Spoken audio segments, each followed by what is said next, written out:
नमस्कार। हम ध्वनि विज्ञान का अध्ययन कर रहे थे। उनमें हमने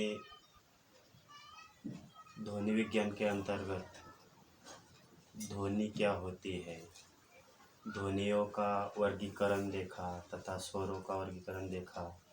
उसके उपरांत हम ध्वनि विज्ञान के अंतर्गत जिन ध्वनियों का अध्ययन कर रहे थे उनमें ध्वनि के कुछ गुण होते हैं। उन गुणों को हम आज की ताशिका में अध्ययन करेंगे। भाषा में मुख्य रूप से ध्वनि को महत्व दिया जाता है।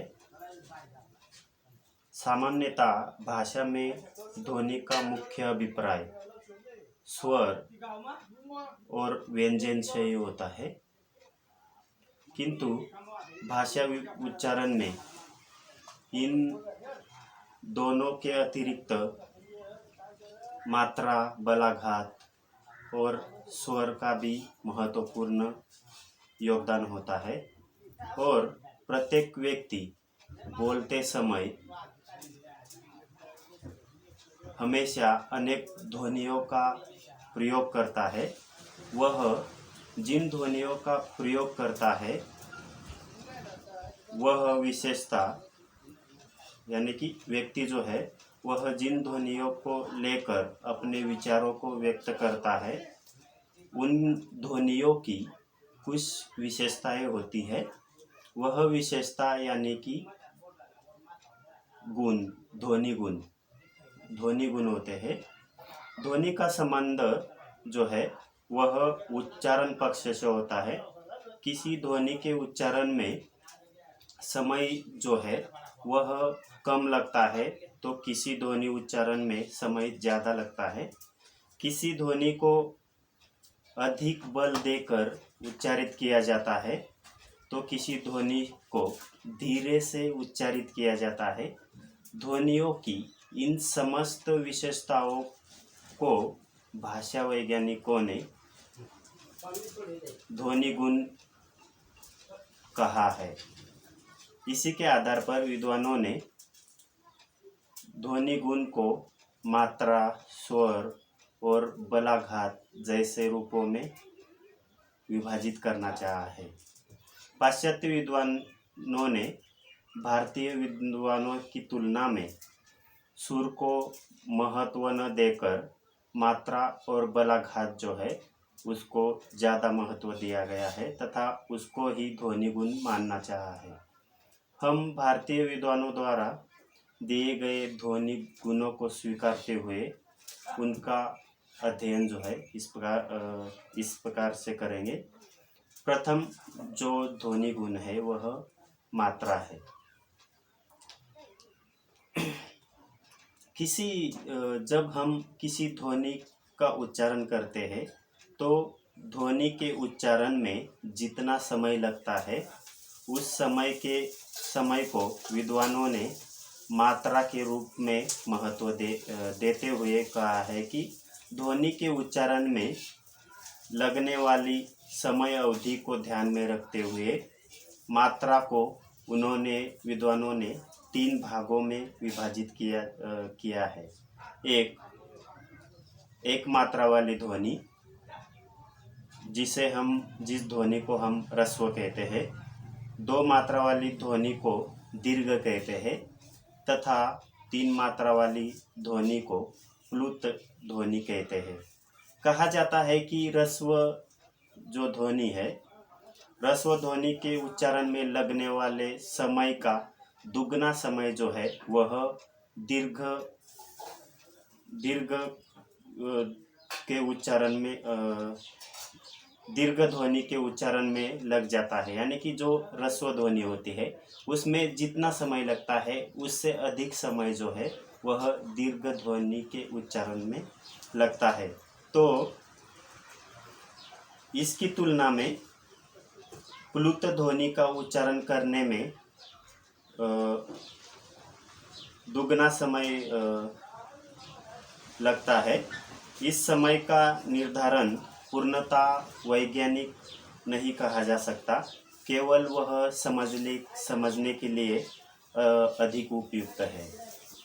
पाश्चात्य विद्वानों ने समय निर्धारण को यंत्र द्वारा ज्ञात किया तो पता चलता है कि अंग्रेजी के ह्रस्व ध्वनि के उच्चारण में 228 सेमी सेकंड और दीर्घ उच्चारण में 318 सेमी सेकंड का समय लगता है। इस प्रकार विद्वानों के अध्ययन से पता चलता है। इसलिए दीर्घ स्व ध्वनि के उच्चारण में ह्रस्व का दुगना समय लगता है। यह कहना अवैज्ञानिक जान पड़ता है। सामान्यतः ह्रस्व और दीर्घ का उपयोग जो है वह ज़्यादा किया जाता है। प्लुत मात्रा का प्रयोग जो है वह कम प्रचलित है।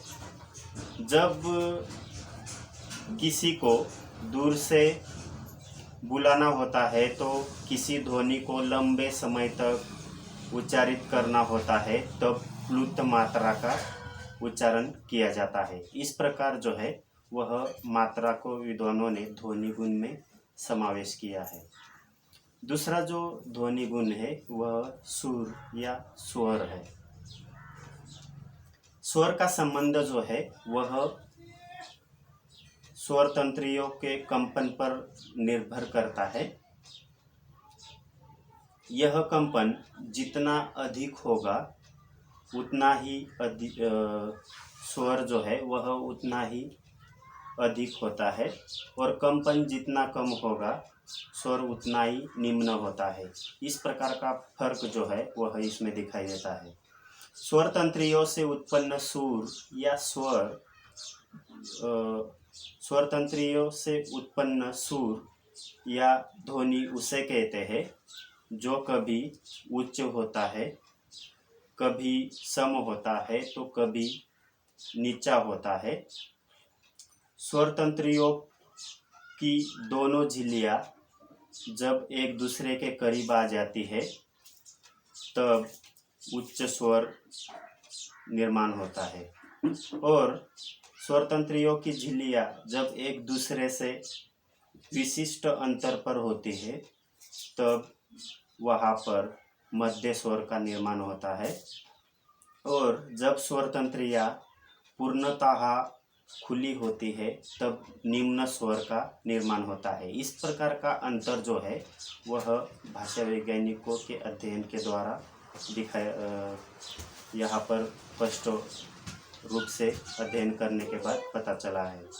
उपरियुक्त तीनों अवस्थाओं को ध्यान में रखते हुए विद्वानों ने स्वर या सुर को उच्च, मध्य और निम्न नामों से ही जानना चाहा है। इसके उपरांत तीसरा जो ध्वनि गुण है वह है बलाघात या आघात। यह ध्वनि गुणों में तीसरा ध्वनि गुण माना जाता है। जब किसी ध्वनि का बल या जोर देकर उच्चारण किया जाता है तो पाषाण तब उसे आघात कहते हैं।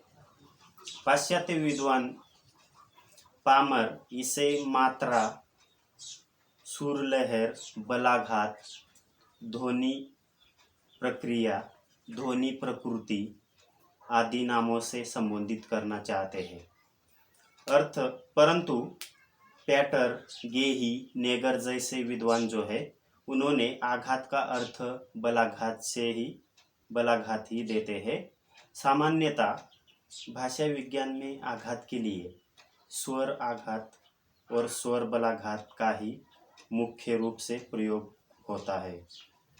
विद्वानों ने बलाघात को शब्द बलाघात तथा वाक्य बलाघात जैसे दो मुख्य भागों में विभाजित किया है, जिनका विस्तृत वर्णन जो है वह इस प्रकार से है।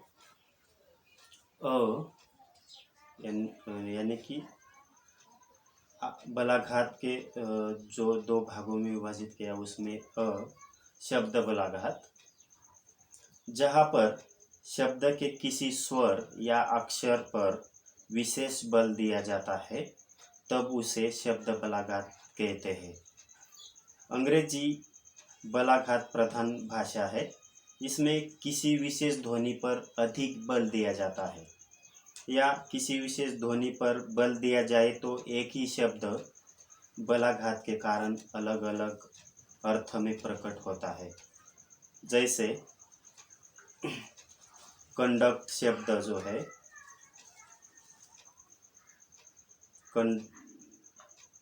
कंडक्ट शब्द में प्रथम शब्द जो है कन पर बल देते हैं तो उसका अर्थ है चरित्र या आचरण, और यदि शब्द के दूसरे स्वर डॉक्ट पर बल देते हैं तो उसका अर्थ होता है व्यवहार करना या प्रबंध करना।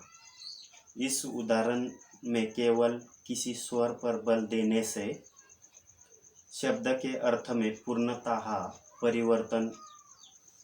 परिवर्तन हो गया है। इसलिए यहाँ पर शब्द बलाघात का प्रभाव देखा जाता है। यानी कि ऐसा कोई शब्द होता है जिनके पहले के शब्द पर अगर बल दिया जाए तो उसका अर्थ अलग प्रकट होता है, और बाद के शब्दों पर, बाद के जो स्वर होते हैं या शब्द होते हैं उन पर अगर बल दिया जाए तो उनका जो अर्थ होता है वह अलग ही प्रकट होता है। इस प्रकार से इसमें शब्द के बलाघात पर बल देने से अलग अलग अर्थ जो प्रकट होते हैं।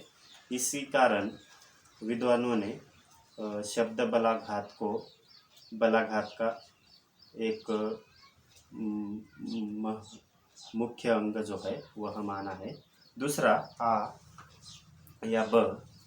दूसरा वाक्य बलाघात, जब वाक्य में आए किसी घटक या पद का अतिरिक्त शक्ति के साथ उच्चारण किया जाता है तब वह वाक्य बलाघात होता है। वाक्य बलाघात को सहास भी कहा जाता है। बलाघात के प्रयोग से बलाघातित अक्षर वाला शब्द अर्थ की दृष्टि से महत्वपूर्ण हो जाता है। और जैसे मैं आज घर जाऊंगा, इस वाक्य में 4 स्थानों पर बलाघात का प्रयोग किया जा सकता है। बलाघात के कारण प्रत्येक स्थान पर वाक्य के अर्थ में अंतर जान पड़ता है। यदि उपर्युक्त वाक्य में मैं शब्द पर बल दिया जाए तो अर्थ होता है कि मैं ही घर जाऊंगा और कोई नहीं।